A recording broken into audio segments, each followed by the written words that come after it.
And this team, quite frankly, needs a win. Yeah. And it's not like, I know some fans may be sitting around saying, you know, I'm ready for April. I'm ready for the NFL draft. That's not going to work. This is a must-win game.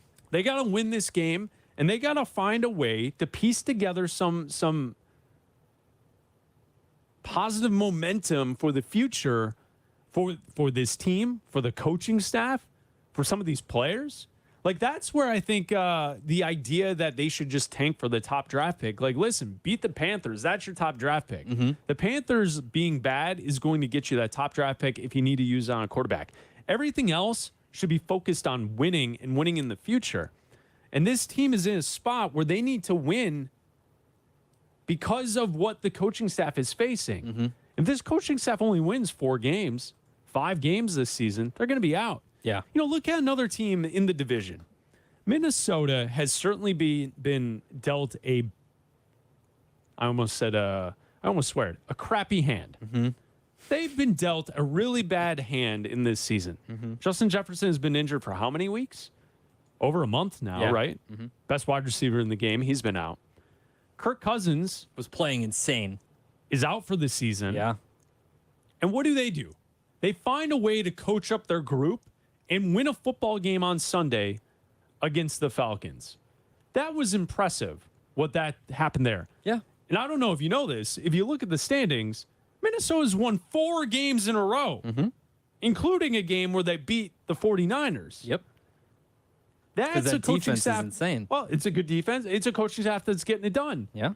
That's my point, is this team needs to find a way to put together some wins. Yeah. This is a. That's what needs to happen over the course of the next month or so. And I know it's going to be tough. You have the Lions twice. You have Minnesota. That's why it has to start on Thursday night. This is a must-win game.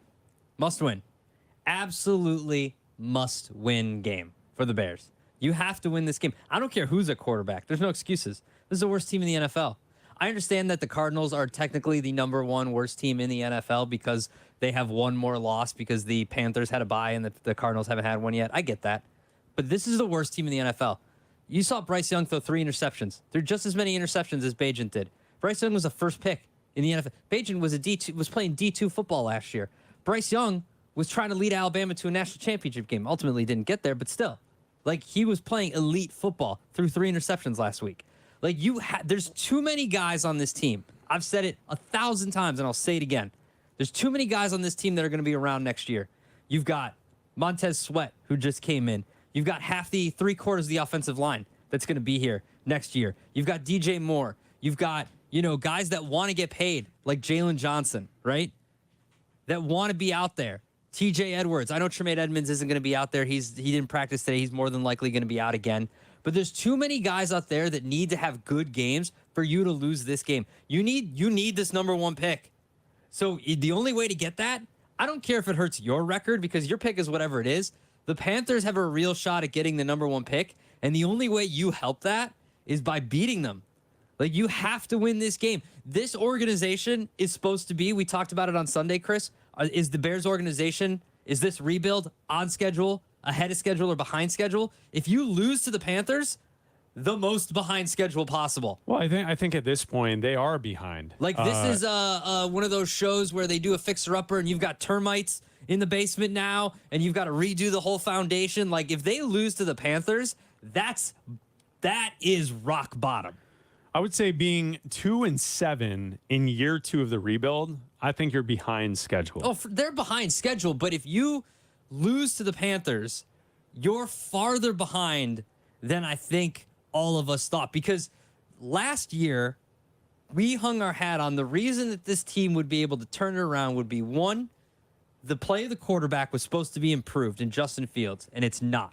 And 2, is they lost 7 one-score games last year.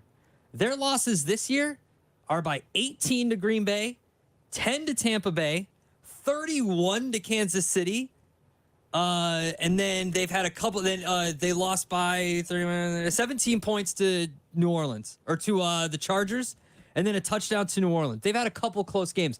They're losing games by a bigger margin this year than they did last year. That's a step back. Well, that's why I'm saying they're behind schedule. Look at another team in the league that is in a, quote, rebuild. New head coach, new quarterback. Supposed to be bad.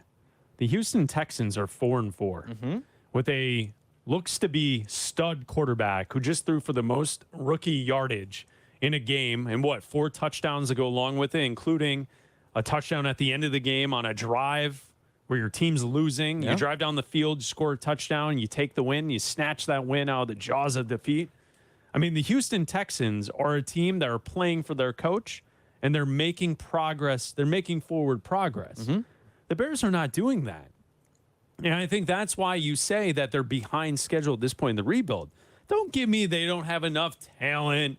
Oh, they got to still go out and get this, that, and the other. Everyone's doing that. Yeah. It's the NFL. You don't sit on the bottom of the pool forever. You hit the bottom and you spring back up. You're supposed to.